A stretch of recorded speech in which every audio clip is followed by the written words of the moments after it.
I was looking at the top charts today, just scrolling through what's popular, and it struck me how polished everything is. Oh, yeah. Absolutely pristine. The drums are snapped to a grid.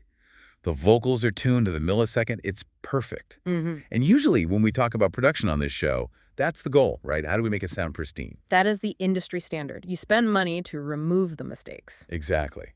But today, I want to flip that entirely. Imagine you have that perfect pop song or that expensive high-end recording studio, and instead of trying to make something beautiful, you ask, how can I break this? It's a really counterintuitive approach. It's essentially vandalism as art. Right, but not just for the sake of being edgy or, punk. We're talking about a very specific intellectual kind of breaking. We are deep diving into the work of David Cunningham. Ah, okay. Now, he might not be a household name like Bowie or Eno, but if you trace the nervous system of experimental music, post-punk, and even modern sampling, all the nerves seem to lead back to him. He's the instigator. That's actually the word used in our source material today. Yes, let's credit that. We are working from a really dense, fascinating analysis column from Monumental Movement Records. It's written by a columnist known just as Mr. And the piece is called David Cunningham, the Instigator of Post-Punk Experimental Music and the Genealogy of the Flying Lizards. That word instigator, it implies he's starting something, maybe a bit of trouble, and then just stepping back to watch it burn. That's a fair characterization. I mean, born in 1954, Cunningham comes out of that art school tradition, and the source makes a really crucial distinction right at the top. Okay. It frames his career through two completely different lenses. On one side, you have the deconstruction of pop with the Flying Lizards. Which is the side most people might accidentally know. Right. But then on the other side, you have using the studio as composition, which is best exemplified by the band This Heat. And that side of the coin is much darker, much more terrified. And frankly, much more interesting if you're a gearhead. Oh, definitely. So the mission for this deep dive is to figure out how those two things coexist.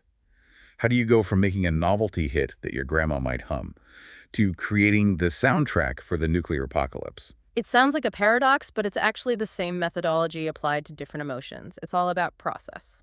Let's start with the deconstruction side then. Let's talk about the Flying Lizards.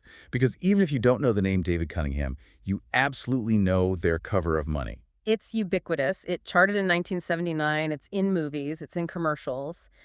But the source argues, and I think this is brilliant, that we need to stop listening to Money as a pop song. We need to listen to it as a piece of criticism. Exactly. I went back and listened to the original Motown version by Barrett Strong before we started recording. Yeah. And that song, it swings.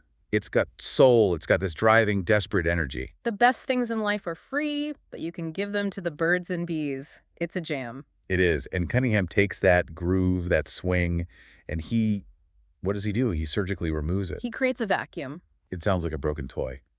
Or like a robot trying to remember what a song is. That's the deconstruction. The source details Cunningham's technique here. He utilized what he called artificially awkward performances. Artificially awkward. I love that phrase. Now think about that. He wasn't working with bad musicians who couldn't play. He was directing competent people to play against their instincts. So if a drummer naturally wanted to add a fill or a little swing, he'd say, no, play it flatter. Exactly. He used mechanical processing to enforce that awkwardness. The source mentions he would mess with the tape speed and the rhythm to create a sense of wrongness or discomfort. And then, of course, there's the vocal performance by Deborah Evans Stickland. She isn't singing. She's barely even talking. It's this posh, bored, incredibly flat delivery. It's classic Brechtian theater. It's the alienation effect. By having her deliver these lyrics about needing money in that voice, it completely changes the meaning. It turns a song about struggle into a satire of consumerism. Yeah. It's funny, but it's a very dry art school kind of funny. The source calls it humorous experimentation. It feels like he's looking at the whole new wave scene of the late 70s, which was getting very commercial, very stylish, and he's just stepping to the side. The article calls it a diagonal or oblique angle relative to the scene. While everyone else was trying to be the next big pop star, Cunningham was taking the concept of a pop star and putting it through a shredder just to see what the confetti looked like. And Money wasn't just a lucky accident, was it? The notes highlight that this was a long-term study for him. Oh, yeah. He started this back in 1976 with a solo work called Grayscale. Which was very different, much more systematic, almost mathematical composition. But you can trace the line from Grayscale to the Flying Lizards album in '79, and then to Fourth Wall in 1981. Fourth Wall. That's such a telling title. In theater, breaking the fourth wall means acknowledging the audience, acknowledging that this is a play. And that's what his production did. He's constantly reminding you that you are listening to a recording. He doesn't want you to get lost in the emotion. He wants you to hear the machinery. But there's a really surprising twist in the timeline that the source brings up. A much later album from 1995 called The Secret Dub Life of the Flying Lizards. Yeah, that's a weird one. I had to double check that. Dub. Like Lee Scratch, Perry, reggae dub. That seems like the polar opposite of the stiff, awkward Flying Lizard sound. On the surface, yes. But think about what dub actually is from a production standpoint. In dub, the mixing board is the instrument. Right. You're dropping tracks in and out, you're drowning things in echo, you're emphasizing the space between the notes. It's a remix culture. So for Cunningham, a song was never finished, was it? It was just raw material he could keep processing. Precisely. Whether it's a Motown cover or a reggae rhythm, to him, it's just magnetic tape to be manipulated. And that mindset, that audio is just clay to be molded regardless of the genre, is the perfect bridge to his darker work. Let's cross that bridge. Because if the Flying Lizards were the ironic joke, this heat with a punchline that knocked the wind out of you. This heat is difficult, yeah. They were active from about 1976 to 1982. The core members were Charles Hayward, Charles Bullen, and Gareth Williams. And Cunningham wasn't a band member, technically? No, but the source calls him the architect of their sound. He produced their self-titled album and their masterpiece, Deceit. And honestly, you can't talk about that sound without talking about the room where it happened. The cold storage studio. This is my face of detail in the entire research packet. Yeah. They didn't go to Abbey Road. They didn't go to a nice carpeted studio. They found an abandoned refrigerated warehouse. A literal meat locker. We have to unpack the acoustics of a fridge. Why would you record in a fridge? It changes everything. I mean, a professional studio is designed to be dead. Right. It has foam, diffusers, traps. It controls the sound. A refrigerated warehouse is concrete, tile, metal. It's all hard, reflective surfaces. The sound bounces around instantly. It's harsh, it's bright, and it's physically cold. The source mentions this is late 70s London, the winter of discontent. The Cold War is ramping up, so they are locked in a freezing cold industrial locker, wearing coats, making music about nuclear war. The environment permeated the tape. You can hear the shivering in the music. And Cunningham's philosophy here was crucial. He believed the studio is an instrument. Okay. This heat didn't write songs and then record them. So how do they work? They improvised. They generated hours and hours of noise, jamming, and feedback. That was the raw material. Then Cunningham and the band would take those tapes and construct the actual songs in the editing room. So the performance isn't the final product. The edit is the final product. It's almost like documentary filmmaking. Exactly. You shoot 100 hours of footage to get a 90-minute movie. That's the perfect analogy. And to do that, you need a very specific set of tools. The source devotes a whole section to the gear, and I'm glad you wanted to dig into this because usually gear lists are boring, but here, every piece of equipment represents a philosophy. It's like a surgeon's toolkit. Let's start with the tape machines. The Revox A77 and B77. Reel-to-reel recorders. Standard broadcast gear. Yeah. But they weren't just hitting record. They were creating physical tape loops. Yes. For listeners who live in Ableton or Logic, where a loop is just a highlighted region on a screen, explain the physicality of this. It's chaotic. You take a literal strip of magnetic tape, you splice the ends together with sticky tape to make a circle. If it's a long loop, say a 10-second rhythm, that loop of tape can't just stay on the machine. Yeah. It physically leaves the recorder, goes out into the room, maybe loops around a microphone, stands 6 feet away, wraps around a pencil someone is holding, and then feeds back into the machine. So the music is physically spinning around the room. You're standing inside the song. Literally. And the source points out a track called 24-track loop. They were cutting and splicing these fragments to create nonlinear song structures. They would take a drum beat from Tuesday and splice it directly against a guitar screech from Friday. Which creates a rhythm that feels wrong. No human drummer plays like that because there's no breath, no natural transition. It's jarring. It creates a mechanical repetition that feels inhuman. And to take that further, they used a Studer 24-track recorder. Okay. This allowed for what the source calls the disassembly of sound. Disassembly implies taking a machine apart. How does that apply to a band? Well, before multi-tracking, if you recorded a band, you recorded the room, you heard the bleed of the drums into the vocal mic, With 24 tracks, you can isolate everything. Mhm. You can take the snare drum and treat it as a completely separate universe from the bass guitar. Cunningham used this to layer sounds that had no business being together. He could assemble a band that never actually played together in real time. And then, to make it hurt, they use the EQ. The notes mention Neve and Trident outboard gear. Right. These are legendary expensive consoles. People pay thousands of dollars today to get that warm Neve sound. Cunningham used them for acoustic discomfort. That's a polite way of putting it. Yep. He would take those beautiful consoles and do the opposite of what the manual says. He'd boost the frequencies that hurt, the high-piercing scratches, the muddy low mids. Right. He'd pan things aggressively to one side so your ear feels unbalanced. He wasn't trying to fix the mix, he was weaponizing it. There's one more element regarding the sound source's field recordings. Right. They used portable recorders to capture the world outside the fridge. Factory sounds, city noise. You hear this clearly in the track, Health and Efficiency. Is that the one with the playground noises? Yes. They collage the sound of children playing and industrial machinery directly into the rock music. It blurs the line between music and documentary. Okay, so we have the how, the fridge, the loops, the painful EQ. But the big question is, so what? Why go to all this trouble? The source makes a pretty bold claim that this wasn't just aesthetic, it was political. This is the core argument of the MMR article, Recording, Criticism, Experiment. The studio became a political arena. Let's break down the metaphors, because I think this is where Cunningham's genius really shows.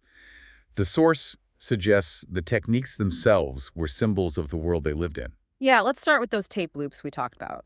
The source argues that mechanical repetitions symbolize the infinite grinding cycle of capitalism. You are stuck in the loop. You work, you buy, you sleep, you repeat. The music physically enacts that trap. And the vocals. On the album Deceit, the vocals are often distorted, buried, or doubled. You have to strain to hear them. That symbolized the distortion of truth and state propaganda. Remember, this is the height of the Cold War. You have the West versus East, government secrets, the deceit. The voice in the music is never clear because the voice of authority in the real world was never clear. And the editing itself, that violent cutting up of the tape. That represents the disruption of history, the idea that there is no smooth narrative of progress. Things are cut, pasted, recontextualized. It's a sonic representation of a fractured world. It's heavy stuff. But when you look at the lyrics on Deceit, which came out in 1981, it's not abstract at all. It's terrifyingly literal. It is. Deceit is widely considered their masterpiece, and the central theme is the fear of nuclear annihilation. Let's walk through a few tracks mentioned in the notes. Sleep is one that always unsettles me, because musically, it's soft. It has a commercial jingle quality to it. Sleep. Yeah. Or sleep. It sounds like a lullaby. But the context implies that this is a passive acceptance of doom. Right. While you are sleeping comfortably, the missiles are being moved into position. It's about how we anesthetize ourselves against horror. And there's cenotaph.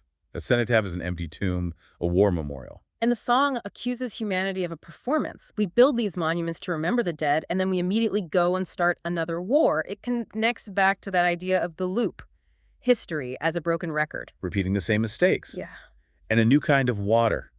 That title alone gave me chills reading the notes. It's a direct metaphor for radioactive contamination. The new kind of water is water you can't drink, water that poisons the land.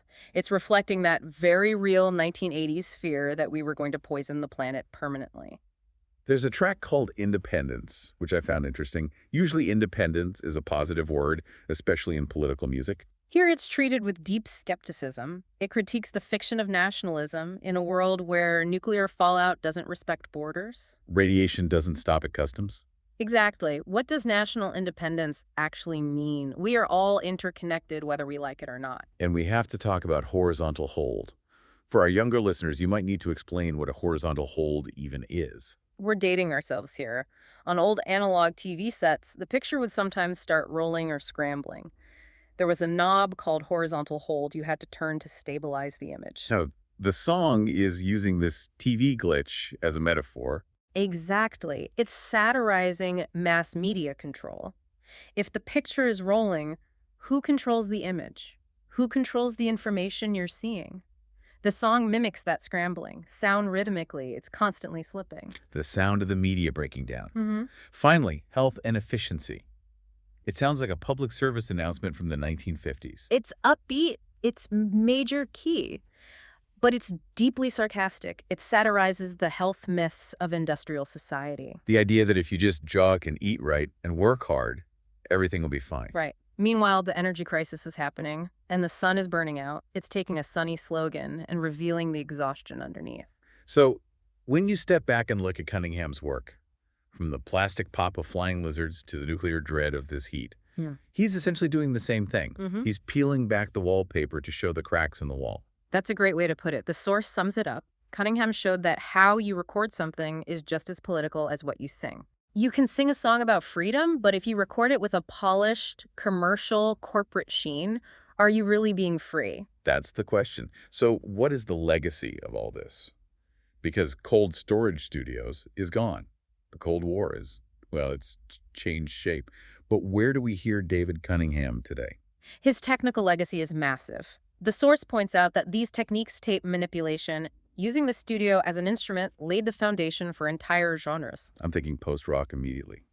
Bands like Godspeed You, Black Emperor. Absolutely. That dense apocalyptic sound starts here. But also, Radiohead. Think about Kid A.